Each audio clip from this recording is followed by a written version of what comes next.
नमस्कार सर्वांना, मी Rupali delicious kitchen मध्ये आपलं स्वागत आहे। झणझणीत अशी मिसळ बघणार आहोत आणि मिसळ म्हटलं की कोणाच्या तोंडाला पाणी येत नाही हो। तर चला मग, आणि रेसिपी पूर्ण समजून घेण्यासाठी व्हिडिओ स्किप न करता पूर्ण बघा। तर चला मग आपण आता साहित्य बघूया। महत्त्वाचं इन्ग्रेडियंट्स म्हणजे मोड आलेली मटकी घ्यायची आहे। ही मी घरीच मोड आणली आहे। याला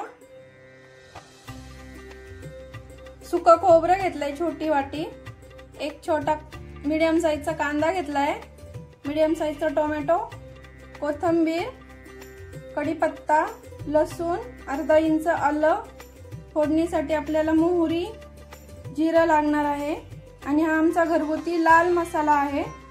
फक्त हा मसाला वापरूनच मी इथं आज मिसळ तयार करणार आहे। हळद, धना पावडर, चवीपुरतं मीठ आणि शेंगदाणे ऑप्शनल आहे, तुम्हाला आवडत नसेल तर नका टाकू। तर आता आपण सुरुवात करूया रेसिपीला। आधी आपण मटकी शिजायला टाकून देऊ। आधी मी मटकी शिजायला टाकणार आहे। थोडंसं तेल टाकून घेते।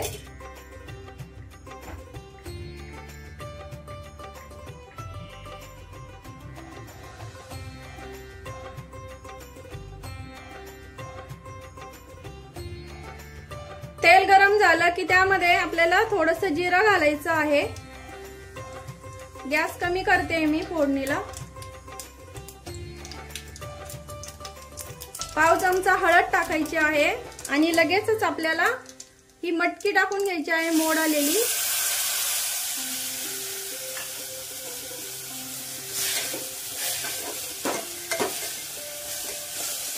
थोडीशी मटकी परतून घ्यायची।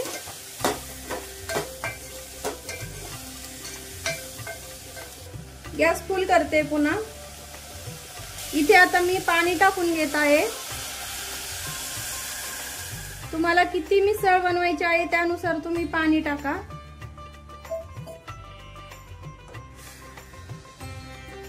मी जवळपास 2 ग्लास पाणी टाकलेलं आहे। जे चवीपुरतं मीठ घेतलेलं आहे त्यातला अर्धा मी आत्ता टाकते आहे। पातीला मी दुसऱ्या गॅसवर शिफ्ट करते। आता ही मटकी आपल्याला शिजवून घ्यायची आहे। तोपर्यंत आपण इकडं वाटणाची तयारी करूया। थोडंसं तेल घालून घेते मी, अर्धा पळी। आता मी कांदा कट करते।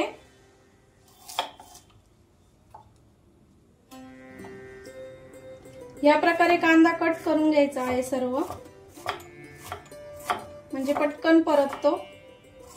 टोमॅटो या प्रकारे मी कट करून घेतलेले आहे। तोपर्यंत आपलं तेल पण गरम झालं। इथे मी आधी कांदा टाकून घेते। गॅस फुल करते आणि इथं आपल्या मटकीला पण असं छान कड आलेला आहे। आता इथं गॅस कमी करायचा। मटकी मंद आचेवर शिजून घ्यायची आहे आपल्याला।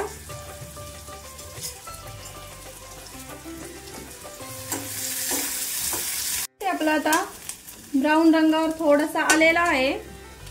आता मी टोमॅटो टाकून घेते आहे।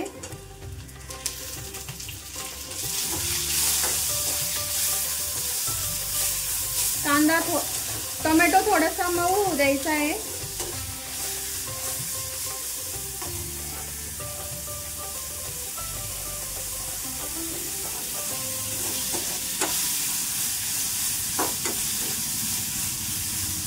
कांदा टोमॅटो लवकर मऊ व्हावं म्हणून थोडंसं मीठ टाकते मी इथं।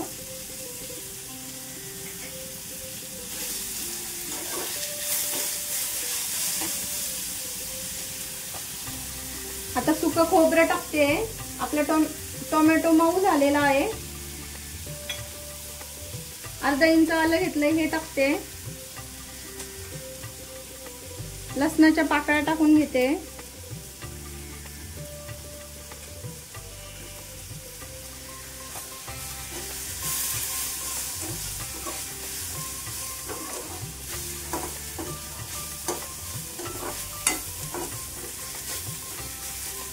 हे आपल्याला छान परतून घ्यायचं आहे असं खरपूस।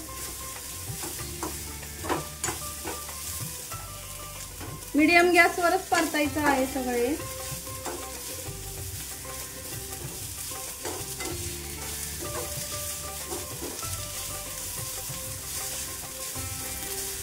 वाटण थंड होईपर्यंत मटकी पण शिजून झालेली आहे, अशी छान मऊ शिजलेली आहे मटकी।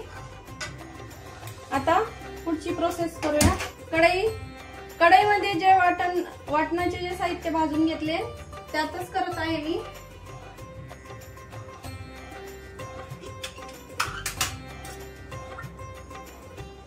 तेल टाकून घेते। मिसळ म्हणली की थोडंसं तेल जास्त आलंच, त्यामुळे तेल थोडं जास्त वापरायचं दररोजच्या भाजीपेक्षा। तेल गरम झालं की त्यामध्ये मोहरी टाकून घ्यायची आहे।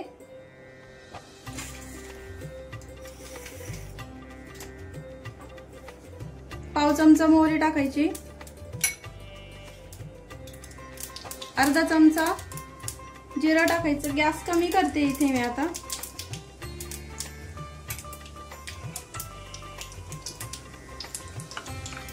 आणि या प्रकारे मी वाटण वाटून घेतलेलं आहे।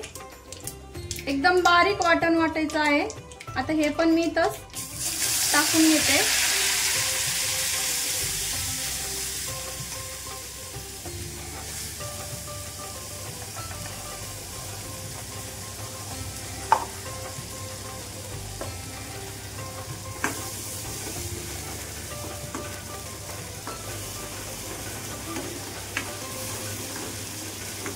हे वाटण पूर्ण तेल सुटेपर्यंत परतून घ्यायचं आहे। वाटणाला छान तेल सुटलेलं आहे। आता यामध्ये आपण कढीपत्त्याची पानं टाकून घेऊया।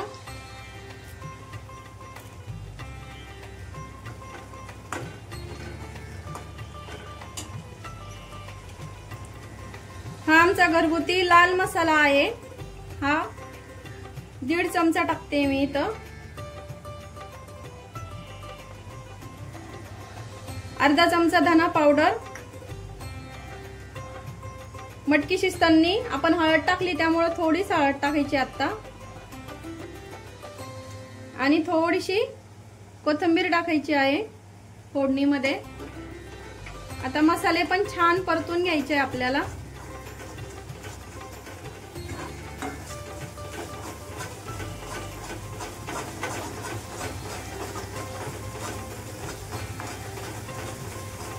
मसाल्यांचा कच्चेपणा जाईपर्यंत छान परतून घ्यायचं आहे।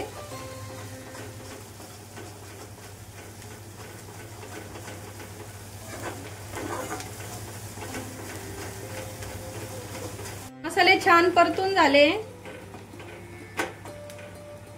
इथे मी आता आपला हा जो मटकीचा स्टॉक बनवलेला आहे हा टाकून घेणार आहे मी। गॅस कमीच ठेवायचा, नाहीतर अंगावरती उडू शकतं।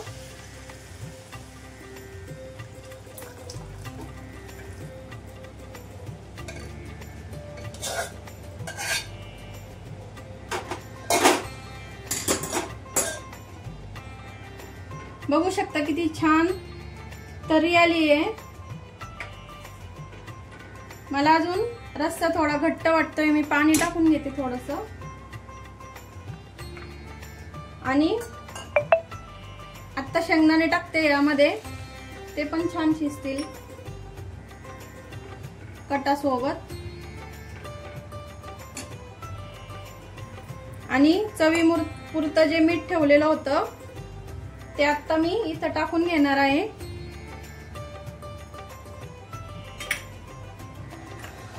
मला रस्सा थोडासा घट्ट वाटतोय म्हणून मी अजून थोडंसं पाणी टाकते।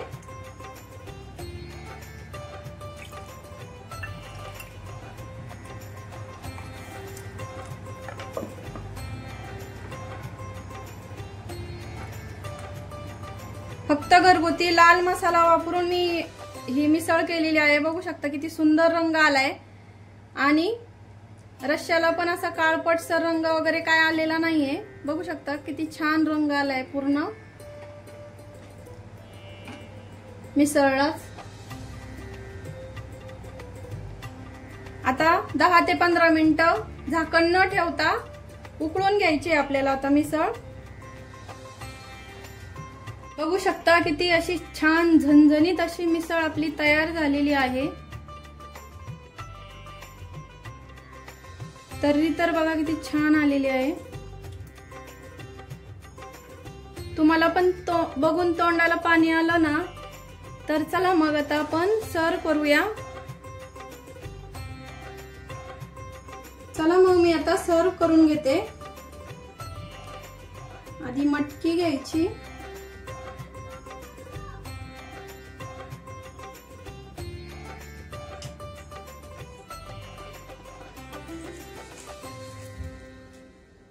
त्यावर थोडंसं फरसाण टाकायचं. कांदा टाकायचा.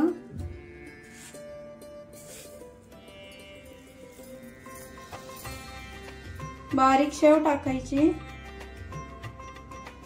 कोथिंबीर टाकायची आणि मस्त असा हा आपल्याला कटाचा रस्सा टाकून घ्यायचा आहे.